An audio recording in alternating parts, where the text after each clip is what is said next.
Welcome to Shit You Should Know, episode 10, where we're going to be doing it a bit different. So this, obviously the first 9 episodes was sort of like little mini pointers of some of the shit we thought you should know. This one, we've got our first guest, sort of a bit of a guest, first guest on the podcast. So Sara's with us today. She is our newest PT at Unit 1. And then I'm just going to throw her with it. No, I'm not. It's going to be, so it's just going to be a bit of a general chat. Introducing Sara with how you became a PT. Where did it start? No question. Good question. Probably, well, I first joined gym when I was like 17. I didn't have a clue what I was doing. So all I did was just go on the bike. I had to turn up, sit on the bike, pedal for 30 minutes and then go home. And then this, I guess he was a personal trainer, had a little chat and he was like, you do know you can do more than go on the bike when you go to the gym. So he did like a much bigger induction and showed me that there was loads more that I could be doing. So I'd say it started there. That's when I actually realised that it was quite fun to go and do things and not just pedal on the bike.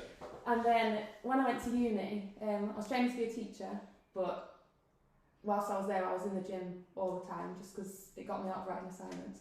So I'd go to the gym like 5 times a week just to get out of writing assignments.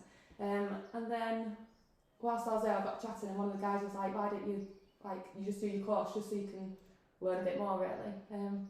So that's what I did. So I did my course and I absolutely loved it. And then I was teaching for 3 years, but I would say I kind of always knew I wanted to be personal training as well. So that's where I am now. There you are. How long did you teach for? Nearly 3 years. 2 and a bit. Yeah. Yes. Good choice. Yeah, but good choice. But I think my heart always lies with fitness and helping people. It's the same kind of thing, really, isn't it? It's still helping people. It's still the same skills teaching, but it's just. I would not be able to teach younger kids as well. Like literally teaching them from nothing. I don't know. It blows my mind. To actually think that someone goes from nothing. It's hard enough when you get them in the gym and doing stuff like that. It's just carnage, like absolute carnage. So when you got into training in the gym, what was you doing? Obviously you said you started off with that, but like was there anything specific you was training for? Any sort of type of training that you was doing? I would say to start with, I went through that stage I feel like most people do where you just want to get strong and just throw as much weight as you can onto a bar and just try and lift as heavy as you can. Still at that. But I want them to doing things properly. So I would say I just wanted to get strong to start with. Throw loads of weight on, deadlift as much as I can, and be as strong as I can. And then I'd say once I started, I signed up for a 10k, which at the time was a stupid decision because I was nowhere ready for it. Also still do that. In the same position now. And then I started training for that, and then I'd say my training sort of changed to a lot more rounded. Like instead of just being I just want to be strong, it was I want to be strong, I want to be able to run, kind of want to be an all-rounder, I don't just want to be one thing. So I did like gymnastics, running, still obviously lifting heavy, but it just wasn't my main focus, and sort of became much more of like a rounded athlete, I'd say, not just strong. Yeah. Definitely. You still doing all 3 now? Still doing gymnastics? Yeah, I'd say so. I feel like I don't have as much time to spend on one individual thing now, so it's a lot more sort of dipping in and out of different things. That's where it's good because all of it helps each other as well, though, doesn't it? So it's not like you're just doing one, then the other. It's like they actually all help. Yeah, the strength helps you running, doesn't it? It helps gymnastics. But the gymnastics helps with like your flexibility and things, which helps with your running and your strength. So it works. They do work really well together. Yeah, I was thinking that actually in jiu-jitsu on Monday. Do you know that 90-90 stretch that we always do in the warm-ups? One of the sweeps used that, and it was really easy to do because it's like we do that movement all the time, so it's dead natural. Whereas other people were like, "Oh, what foot goes where?" Like what? And it's like, "Oh, it's just 90-90." Every day. Yeah, so it's weird how they all like integrate and you have to actually use everything else. Thought I'd throw that one out there. No, it's true. Definitely all help each other. But yeah, so speaking of Speaking of also integrating training together, doing the 10k, how have you guys prepared yourself for the 10k that we're all doing? Quite badly, to be honest. It's not really gone to plan for me. I obviously not run for. Well, I say not run. We did the relay race last year. That was last time I ran. I was. A year ago. What did we do? 3k. Yeah. And I run a kilometre just before it, just to see if I could still run, because I've not run for ages before that. So I did 4k last year, and then I started training for it this year, and I give myself 8 weeks, which I thought was loads of time. Pulled my calf on the third one, fourth one, and I'm just going to see how it goes with the day now, I think. So my training is now biking, gym fitness, hoping my calf's all right. Loads of calf races. Yeah, some calf races, and see how we are on the day. How's yours? You got your calf as well, didn't you? Yeah, I know. Every time I run, it takes a good week for my calves to recover from it. So it's literally just one run a week, and then just trying to increase that each time. Yeah. And a few calf races between. I've got the fitness for it. I'm all right running wise, but it literally is just getting the running into my calves so that they can just last for the 10k. Yeah. So just slowly building up to it, I think. Is it?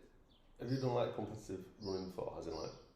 Yeah, I did it when I was younger, like when I was like 8 till 18. But that's why I hate running now, because I've done competitions, training so much before. But doing it now, like even the thought of it, it's getting me all a bit sweaty. I got butterflies in my belly, thinking, oh god, I've got another race coming up. But what's weird is that before I'd never get nervous about it, because I'd just do it. I was like, yeah, I just enjoy it and stuff. But then it was when, I don't know, as you get a bit older, you don't go to training as much. It got harder. And I realised it's more about the competition. And I was like, oh no, I don't like it. Yeah. But no, just need to go do the 10k and just enjoy it. But I don't enjoy running, so it's hard. Yeah. I enjoy sprinting. Like when I was at school, I always like districts and stuff. Sprinting is fine. But I think that's because it's over so quickly. Yeah. But 10k is a long time. So I much prefer like interval training. yeah. I think it's just when it's long and boring, I'm just like. Yeah. Whereas if I went for a bike ride, it's alright. But I think that's just because it's not as knackering. you Yeah, can keep that going. Yeah. But running, it's like, oh, just don't want to go that far. Yeah. But how's your training going? Sara just went out and run a 10k the other day. Like, Did you actually? Yeah, but I have weeks where I think, oh, I smashed this, that 10k was easy. Then the next week, can't run 4 without like gassing out. So I don't know, it depends what week we're on by the time we get to the 10k, whether I can run it well or not. Sara's flying flag for you on the 10k. What? The fight. She's flying the normal flag. We've actually got, I think there's 12 within the team running it, I think. Nice. That's really good. I feel like it's just an atmosphere on the day though, isn't it? Like, however you like the run goes, it's a fun day, isn't it? Yeah. Even though I hate running like That's when I'm what I'm there training, the actual day is always Pay for the beer at the end. Yeah, oh, you get cake? Yeah, you do. I don't know, I'm not sold on that. Yeah. I am. I've got cake before, this is the first year, so it's the right year to do it really. That mine is the fun one, I can that be mine. Fun one. Yeah, my limit. What was it, 1k sprint or something? Come on, is that? You could walk round and just get the cake at the end. It's 10k. Yeah. That'd be a long walk. They're going to be leaving the pub that time. I'm going to miss out. Yeah, no, yeah, we'll see how it goes. So with balancing, running, weights, any other sports that people are doing and stuff, like obviously people listening to this might be thinking, how the fuck do I do that? So between us, what would you recommend? Where would you start? Which one would you prioritise? Which one would you say is a bonus? Like as in like resistance, cardio, as in like running, biking, swimming, and then the fun stuff like sports and stuff that people enjoy. What are we saying? I'm just putting out to you, John. I would say whatever you do, resistance training is a good base for anything, isn't it? Yeah. Like I feel like that should always be your base. But I suppose it depends what your goals are at that time, isn't it? Like the 10k is coming up, so I'm running a lot more than I would be doing if it wasn't coming up. Yeah. Yeah. No, same thing where it's like maybe 2 strength sessions, but then if you're looking to be stronger, do more. But if you're trying to run, then yeah, do more running. which is not what I'm doing. But I think for me, it's the guilt of being out the house. I don't know why, but in my head, if I'm at the gym, it's all right. I can be out the house and leave Mabel. It's fine.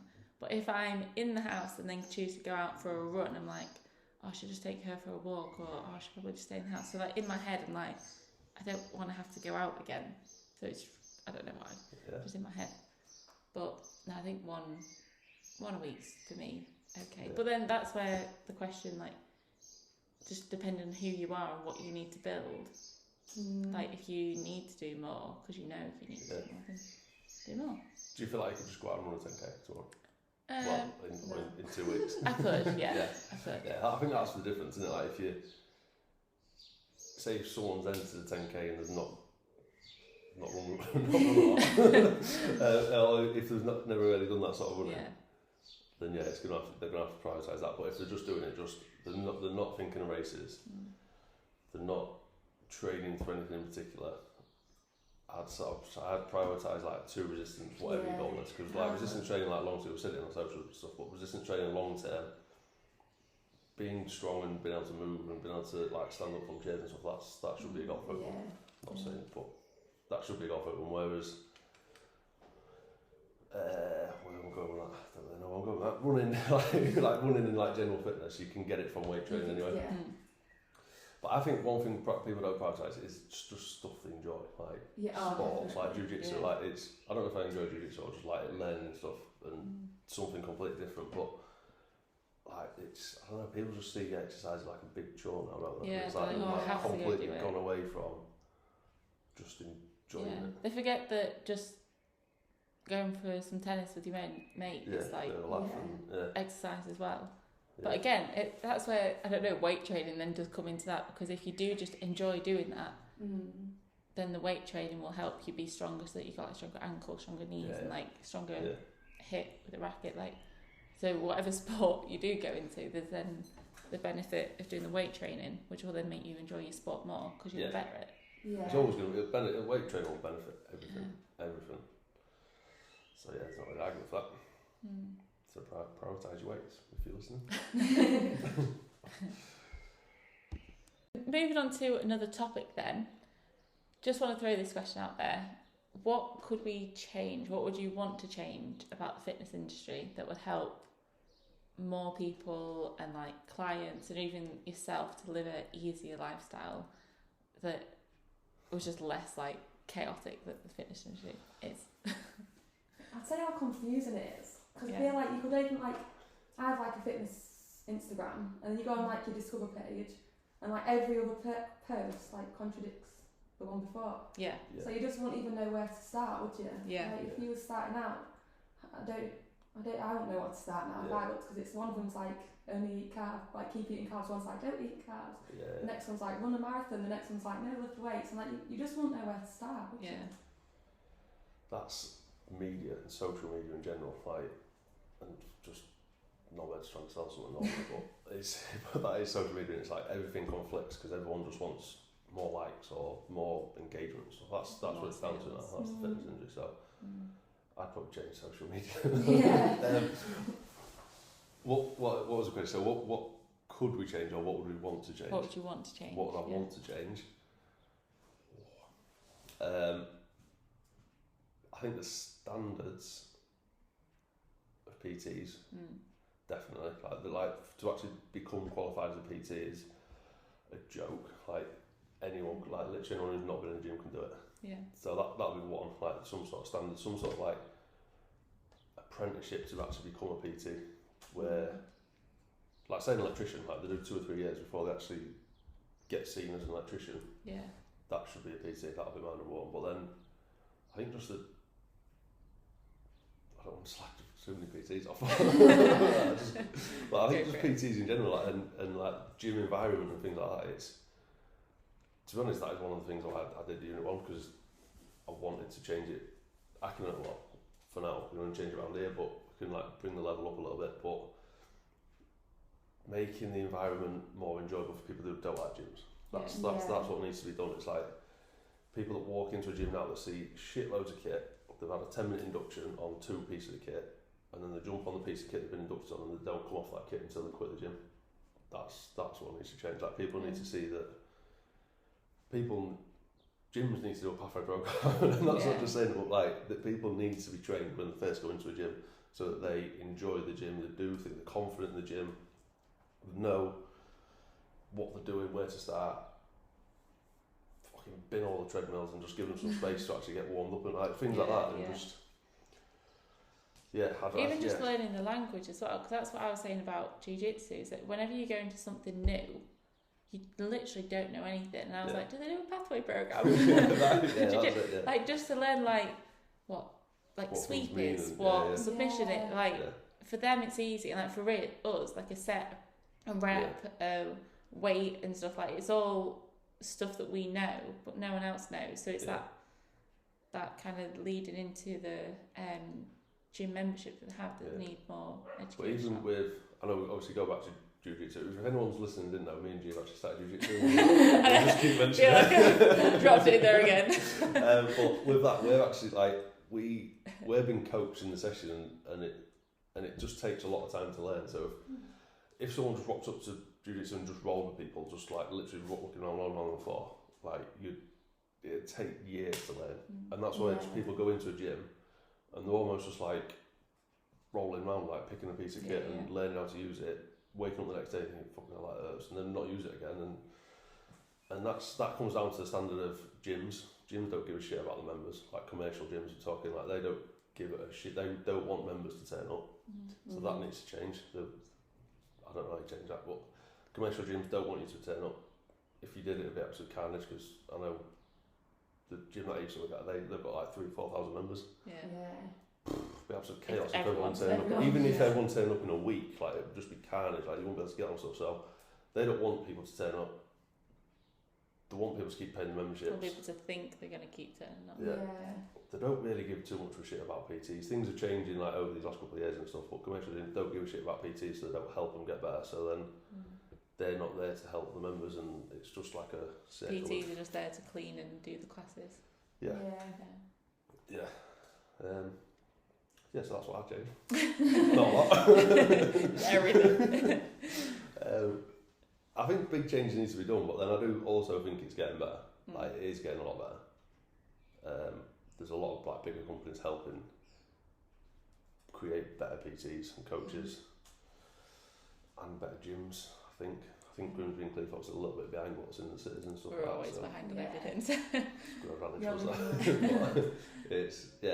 I think it is getting better slowly, but then at the same time, some of the worst stuff is getting worse, and that's what's been seen more of. Because I don't know why the media like pushing that sort of stuff. But. So just thinking what I would change as well then, it'd be the way that people view the PT service and like health service. So like, if you had something wrong with your hair, you'd go to a hairdresser. If someone else gave you advice on what to do, you'd go, I'll ask my hairdresser, because you know that they're the person that should give you the advice, or like the dentist or any other physio or anything. But for some reason, when it comes to your diet or your exercise, we're quite happy taking information off our friend or our hairdresser or someone that's like, I tried this diet and it worked for me, but not actually telling you anything about how it actually works or why it worked for them. I'd change how people view where they get the knowledge from, and like how they kind of respect the knowledge as well. That's what mine I would change. Should we wrap that episode up there?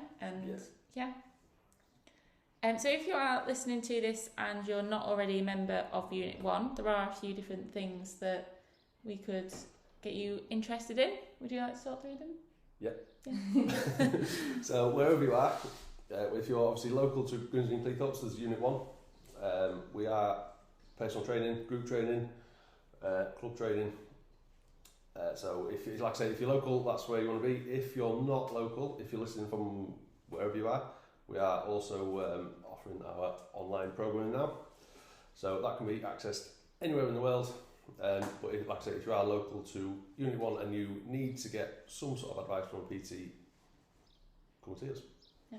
I'll drop the links in the description as well if you do want to find where to go.